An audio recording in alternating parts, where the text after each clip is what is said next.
It's a warm welcome to you viewers as we meet on this week's episode of Crime Watch, a program brought to you by your police service, the Zimbabwe Republic Police, to inform you of our roles and operations. I'm your host, Tendekai Dandaratsi. It's good to have you along.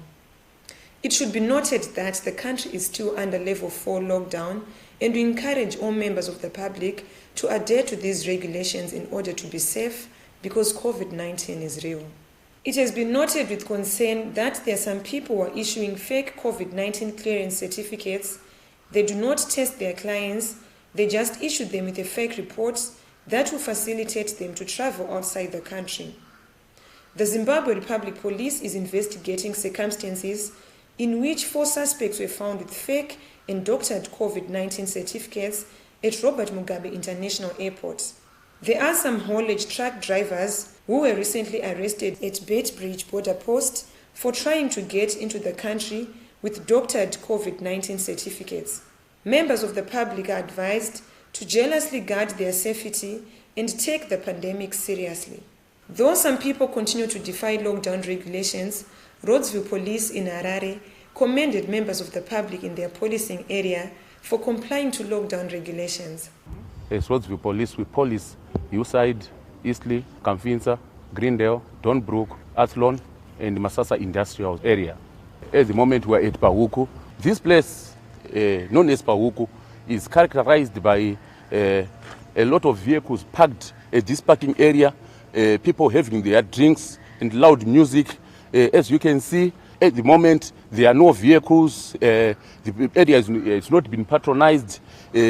Behind bottle stores and bars, which are closed, the business people at this place have taken heed of the government call to close their businesses, and members of the public have also taken heed of not frequenting and visiting places like Pahuku and some other places in our policing area. We urge members of the public to continue displaying the positive attitude so far displayed by staying at home and not visiting or frequenting such places. By so doing, you won't be doing it for yourself. You'll be doing it for your loved ones and those who are at home. In Mashonaland East Province, police carried out an awareness campaign educating people on the need to stay home and stay safe from COVID-19. We are calling upon members of the public to continue cooperating with all law enforcement agents. All elements of the society should take heed of the message by the government to stay at home. It is a time we must be conscious about in terms of our health and safety. Police in Matebeleland South is also firm on the ground, enforcing COVID-19 restrictions.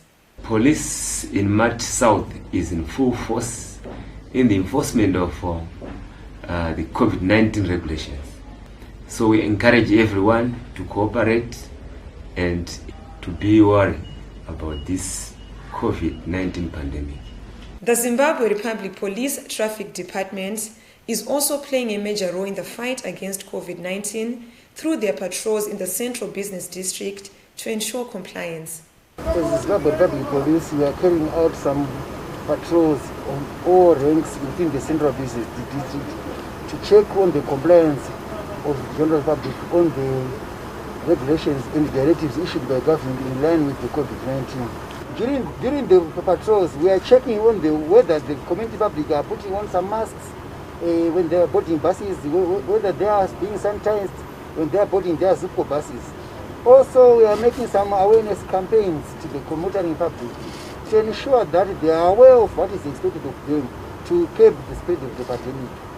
Further to that, the general volume of community public has decreased after the announcement of the new lockdown regulations to show that the public is complying with the government directives of the lockdown regulations. As Zupo bus conductors, we are also checking our passengers as they are board their buses, that they are wearing their mask properly, and we are also sanitizing them to ensure that they don't contract the COVID disease that have spread in this country. Behind me are vehicles which are impounded, mainly combis, which were impounded for breaching the lockdown conditions. We have since resolved that we will no longer arrest the driver alone, but both the driver and the operator will be taken to court. This is not the first time that these combis have been arrested. Many of them, or all of them here, have been arrested more than twice. So as such, we are taking them to court because they are repeat offenders.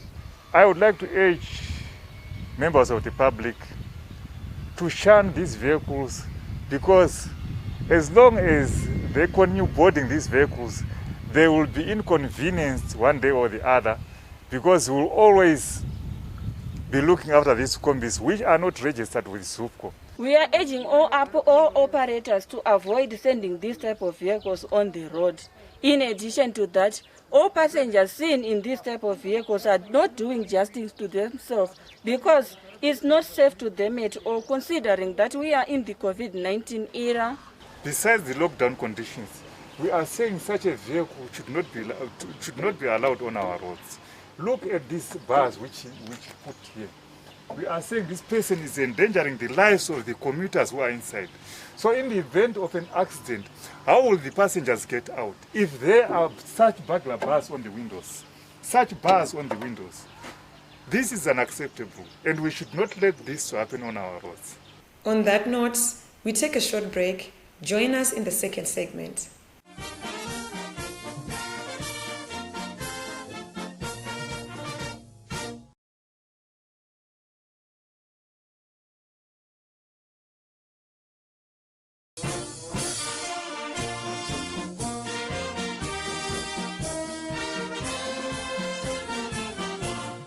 Welcome to the second segment of Crime Watch, and thank you for staying tuned. In Midlands Province, Gweru Urban District is battling with murder cases which emanate from domestic violence issues. Chief Superintendent Tambudzai Bibian Gumbo sheds more light on this. We have noted that there's been a sharp increase in cases of assault and domestic violence cases. And as a result of domestic violence, we recorded one murder case involving a husband who murdered his wife. Circumstances into the murder are that the husband, who is a security guard in one of the security firms, came home from work and discovered that the wife had used the condoms in her bedroom. And a quarrel ensued from there, resulting in the husband beating up the wife using a baton stick. So in the morning, the husband told the neighbor that he had killed his wife. The neighbor went and alerted relatives of the wife, who made a report to the police. Soon after committing the offense of murder, the husband ran away into Gweru rural area, where he again raped another woman. Information was received from members of the public that they had spotted the husband, resulting in the arrest of the husband. She also highlighted the arrest of a fraudster who was in the business of duping people seeking traveling documents on the pretext that he would fast-track the process. We also have a case of fraud involving a fraudster, Arthur Gurira. Arthur Gurira would target victims who would have come to the passport office to either renew their passports or were seeking to apply for passports. He would masquerade as a registrar's office official and would demand money in US dollars ranging from $40 US to around $500 US to fast-track the processing of the passports. After receiving the victims' passports and the cash and the application forms, the suspect would disappear. So the accused person was arrested by the police intelligence officers in Gweru after he had targeted another victim. Moving on, Officer Commanding Police Matebeleland South Province condemned the acts of violence which have become a norm in that area. We had quite a number of challenges where we noted that armed robberies, especially those that involve the use of other weapons such as machetes, knives, and logs were on the increase. These armed robbers were tracking people with large sums of monies who normally keep their cash in their houses. We are encouraging people to desist from keeping large sums of money. We encourage them to bank their money to avoid situations whereby they are tracked by armed robbers. Further to that, we also had quite a number of murders and attempted murders. And most of these murders and attempted murders were as a result of disputes which are trivial in nature. Some domestic related and some resulting after beer drink. We encourage community to solve their disputes amicably or seek the assistance of pastors, community leaders, or even the police, because we have got the community relations department that can also assist in solving some of the issues. Of worry as well is the rape of juveniles. Most of these are resulting where this vulnerable group of girl child is left unattended and left with strangers, and sometimes are sent to go at secluded places where they would be attacked. What we are encouraging the community is that the girl child is someone who is supposed to be protected. We should not let them sleep at home alone. We should not let them accompany strangers, even relatives, because most of these cases are occurring between relatives, cousins, and so on. Meanwhile, a 49-year-old man, Lisenin Leah of Plumtree, has been arrested by police following the alleged murder of his parents in disturbing circumstances in September 2020. Lisen is said to have been in South Africa and returned to Zimbabwe, and he attacked and gruesomely burnt the two elderly couple, aged 83 and 79 respectively, in their bedroom using a petrol bomb. The suspect then went back to South Africa without being noticed. He then came back in January 2021 and went to Bulawayo, leading to his arrest. Moving on, in Bulawayo province, ZRP Magwegwe arrested an armed robber with the help of members of the public and the neighborhood watch. This vehicle we see here is an exhibit which was recovered in a case of armed robbery which occurred in Lobengula West sometime in August 2020. What happened is that the two accused persons, one was the driver and the co-accused was his accomplice. They got wind that the complainant, a 66-year-old woman, wanted to purchase a house here in Bulawayo. So they went there driving this vehicle at around 1900 hours. The two entered into the house. The unsuspecting complainant was shocked when the firearm was pointed at her. Her grandson wrestled the accused person, while his sister, a 14-year-old, was crying for help for neighbors. Neighbors came to the rescue of the woman and found the grandson, a 24-year-old, wrestling the accused person. The firearm had already dropped to the ground. He was arrested by the neighbors, and his co-accused ran away after realizing that our neighbors had grouped in. The accused persons were taken to the police station, which is Magogwe Police, with the assistance of the neighbors and a member of the neighborhood watch. Speaking of the neighborhood watch committee, Rhodsville Police in Harare have adopted safe ways of working with their neighborhood watch committee during this COVID-19 pandemic era. During this COVID pandemic era, we are utilizing the digital platforms like WhatsApp to communicate with our neighborhood watch matters relating to crime. And it is working very well. Information is being relayed to the police from the community and from the police to the community. Each area, you've got a home officer who is in the groups, and that home officer will be assisting the members of the community with whatever concerns they may have. Some social media platforms are being abused. Some individuals post false information on these platforms. But on this, our WhatsApp platform, our officers will be there to clarify whichever case or information that may have been circulated on the WhatsApp platform. These neighborhood watch WhatsApp platforms have proved to be very effective as members of the community post information to do with crime in progress, thereby alerting members of the community and giving information to us as police for swift reaction to such crimes. With this, we take a short break. Join us in the third and final segment.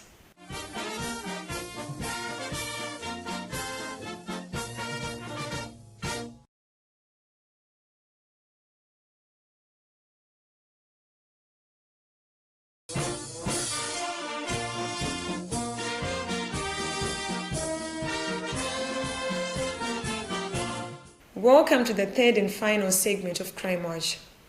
Recently, a vehicle drowned in Gweru while it's trying to cross a flooded river.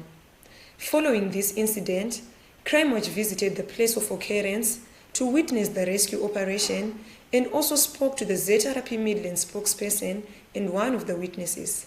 Circumstances are that the motor vehicle arrived at the place where some vehicles were stationary, awaiting for the river to subside.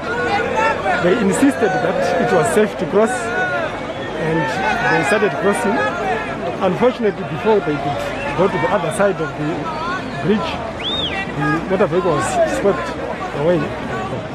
I want to take this opportunity to advise members of the public not to take risks trying to cross flooded rivers. It is dangerous. Nechiitiko ichi kuti tinonzwa kuti mumota makamune vanhu 6 vese vabva vapera. Musapinda apa musingaoni mazuva ano. Onai vanhu vanopera. Nezvinhu zvatinokwanisa kuavoida. In a similar incident, 3 children drowned at Majaka 2 village, Tengwe area in Karoi. They were herding cattle and on their way home, they found Majaka river flooded. Temba Kugotsi aged 9, Munashe Kugotsi aged 16, and Blessed Nyamombe aged 9 tried crossing the river and they were swept away and drowned. Their bodies were all recovered. In light of these incidents, the Traffic Safety Council of Zimbabwe is encouraging all members of the public not to attempt crossing flooded rivers or bridges to save lives. The Traffic Safety Council of Zimbabwe is deeply concerned about the number of incidents involving motorists being swept away at bridges. Of particular concern is the incident at Gweru River and several other incidents on the Runde River and many other rivers in the country. The Traffic Safety Council would like to extend our condolences to the families of the deceased persons who passed away in such incidents. It is against this background that we decided to visit Nyatsime Bridge, which connects the Nyatsime housing scheme and Zengeza 3 industrial area, where we noticed that there was a high volume of traffic. The water had subsided and motorists were able to cross, but you could notice that a few hours back, the river was in flood. We would like to appeal to motorists not to attempt to cross such bridges when the river is in flood. Motorists should take note that water that is at a level of at 30 centimeters is capable of sweeping away a four-wheel drive vehicle. We also urge them to retreat to higher ground as they wait for the river to subside. By remaining close to the river bank, they risk having their vehicles sunk in the mud, or they may also be attacked by crocodiles, as we have established that Nyatsime River is crocodile infested. We would also like to appeal to cyclists and pedestrians who also use this road to ensure that they also not attempt to cross such a river in the event that it is in floods. But mavambukira atinoita napo dzimwe nguva panombozara kana nechikoro dzimwe nguva totosvika pakutenderera nekuseri kutogeti chaiko chaiko nekuti pane pakazara zvisingaiti. Saka nyaya yatinoda kuzivisa ipapa ndeyekuti pari very dangerous ende pane makarwe ipapa. Pane makarwe akati wandei. Saka panoda kuti kana patozara, I just urge other people kuti vamwe vangu kuti musapinde kana pakazara, musapinde please, because pane vakatomborumwa nemagarwe, pane vakatomboeredzwa nemvura. Saka pafanira kupinda kana pakazara, beta kutotenderera, beta kunonoka pane kubva wazofa. Chimiro chakaita bridge redu iri harina kumira zvakanaka. kana pachinge pazara ndokurudzira kuti vanhu vasayambuke nekuti tiri kusangana nematambudziko ekuzotorwa kwevanhu. Before we come to the end of this week's episode, here is an update following the 2.7 million United States dollars robbery case which occurred recently. We have managed to account for the accused persons for the 2.7 million Nyabira arrest. So we are taking them to court. You will be informed of the developments at court. As the police, we have always been saying that crime does not pay. If you commit a crime, we always account for you. In this case, we are looking for more than 18 accused persons who have committed this 2.7 arrest. And I can assure members of the public that we are going to account for all of these accused persons.